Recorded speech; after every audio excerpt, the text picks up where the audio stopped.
What is going on, y'all? It's your boy Gutta. Hope you guys are having a fantastic day as always. And today's topic is gonna be a little bit different. I usually don't do videos like this, but I'm just thinking about doing this because I have a few things I want to say and I would like to bring it to you guys' attention. So let's get straight into it, right?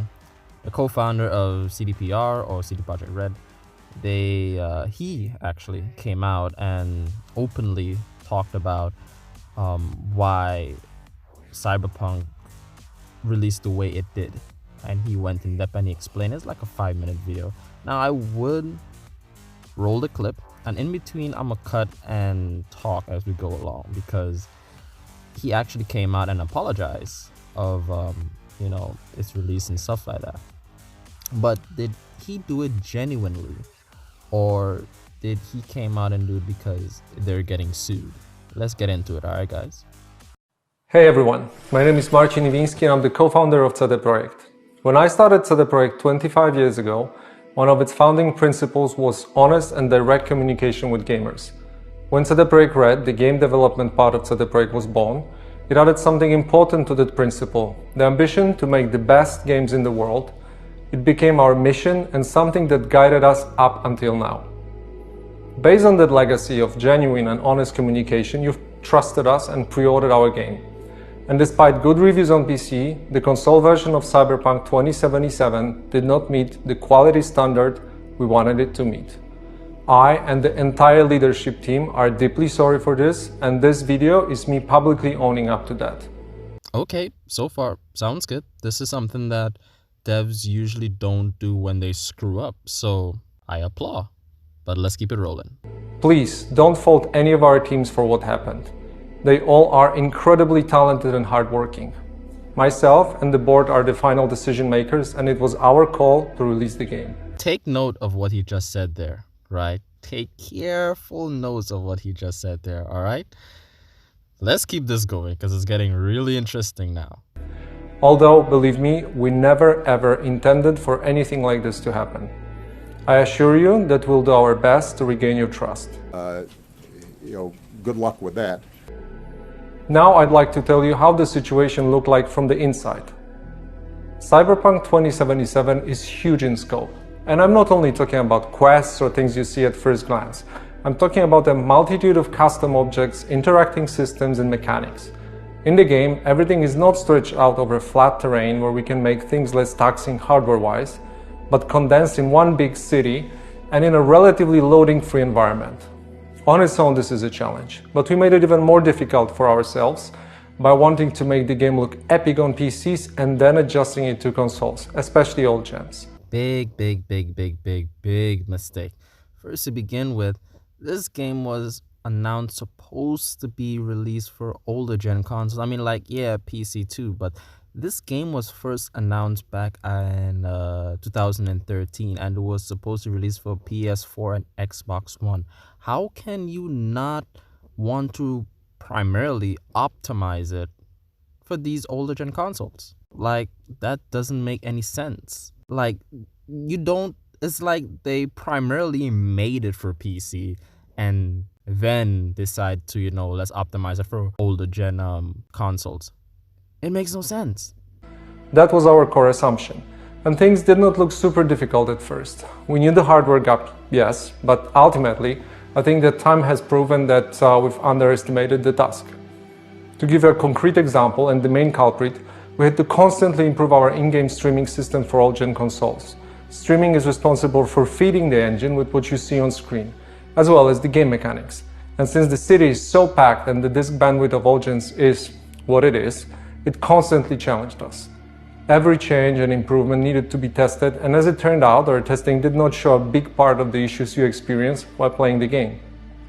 As we got closer to the final release, we saw significant improvements each and every day, and we really believed we would deliver in the final Day Zero update. Now, I could understand that, yes, older gen console has old 2012, 2013 hardware. Yes, I could understand that. But there are so many games that have been released in 2018, 2019, 2020, and it still runs great on old gen consoles. I'm talking about the OG PS4 and the OG Xbox One. For example, Anthem. Anthem is a very high demanding game, still runs pretty good. Battlefield 5 runs pretty damn good. Call of Duty, all of those other games that are very high demanding, still runs great on old hardware. So what's really their excuse? And note that their game has been developing since 2013, around that time, right? These games are like new games that are recently come out on Frostbite engine, and the Frostbite engine is a very high demanding engine. It's very high demanding on everything, and it still runs pretty damn great on OG consoles. So what's their excuse, really? Now let's talk about the review process. We started sending our PC review keys in the first days of December. On launch day, December 10th, we hit the ground running with a really good start on PC. While not perfect, it's a version of Cyberpunk we are very proud of. At the same time, we're fighting for quality on all-gen consoles till the very last moment. And every extra day of us working on the Day Zero update brought visible improvement. This is why we started sending console review keys on the 8th of December, which was later than we originally planned. Now, yes, they started sending PC review keys early. Like, PC got it first, obviously, because they did PC first, because, with all the big YouTubers, they're going to be like, oh, this game's running so good. Oh, look how pretty it is on PC. It's going to sell the game, right? And the thing is, those reviewers, those YouTubers, they were only allowed to show certain parts of the game. I believe that those review keys were like certain parts of the game. They weren't really allowed to review or expose, to the general public that, how the game is, or certain content, or yada, yada, yada, So to me, it's like they got a version of the game that was just good, and the rest of the game was just trash. Because even on PC, the game still ran bad. Not as bad as consoles, but it still ran bad. And I'm talking about people that had like well-built gaming PCs, not no cheap gaming PC, like well-built gaming PCs, still give a lot of problems, right? And those content creators were only allowed to show certain things, right? Certain things they were allowed to. It's just so shady to me, it's ridiculous. Anyway, let's keep it rolling. This all happened while working from home with all the challenges resulting from the COVID-related restrictions. That was bullshit! Bullshit! You know that was bullshit! A lot of the dynamics we normally take for granted got lost over video calls or email, and we took that hit too. Now I'd like to tell you about our plans for the future and present a path for Cyberpunk 2077 on consoles and PC. We have already released 3 hotfixes improving the game, but that's just the beginning. Our ultimate goal is to fix the bugs and crashes gamers are experiencing across platforms. Please expect bigger and smaller patches on a regular basis. The first update will be dropping within 10 days, and it will be followed by another, more significant one in the following weeks. We will, of course, continue to work on the game in future updates and improvements beyond that. Our big plans for supporting Cyberpunk in the long term did not change. As for the free DLCs, our initial plan was to deliver them just after the release, much like we did with The Witcher 3. We decided to focus on the most important fixes and updates first, and we'll be releasing the DLCs afterwards. Expect more information in the upcoming months.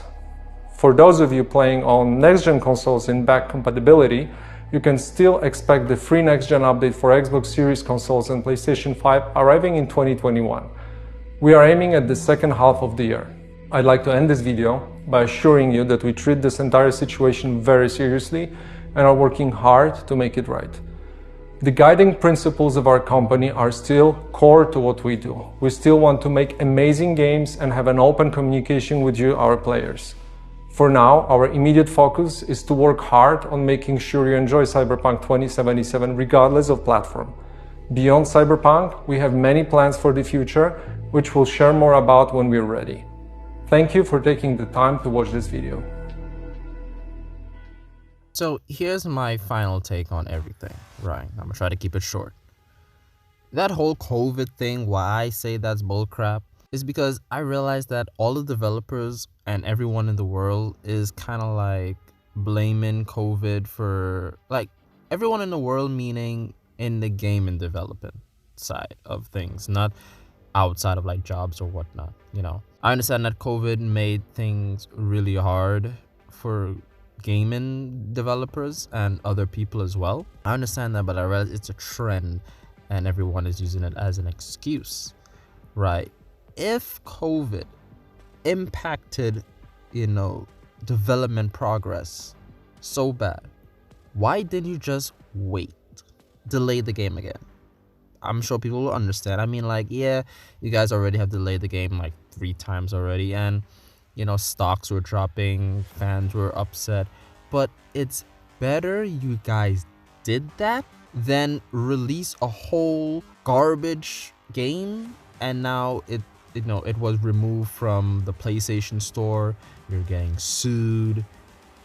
The backlash of everything, you lost millions and millions and millions of dollars.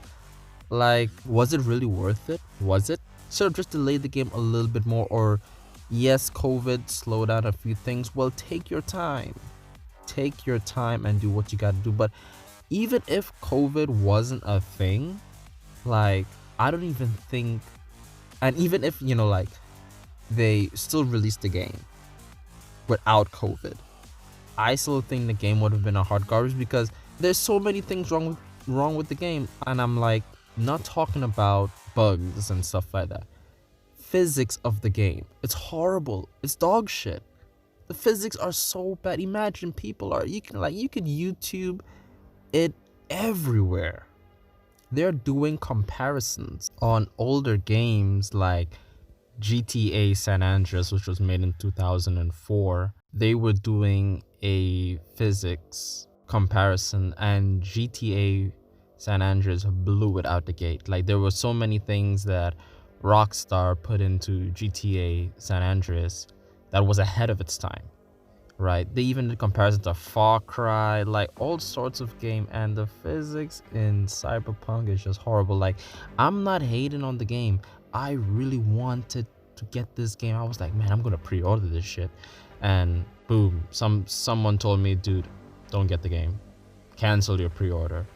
I was like, serious? Why? He was like, trust me, cancel your pre-order. Like, I had a little insider, and I was like, damn, you sure? He was like, dude, cancel that pre-order. The game is hot garbage.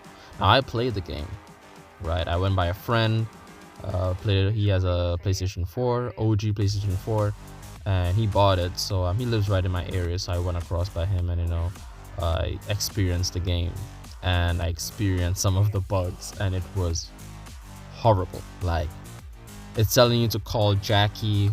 Jackie's a character in the game, and like, you call Jackie and you're not supposed to call Jackie. Like, you have to reload the game to continue the story. And it's ridiculous.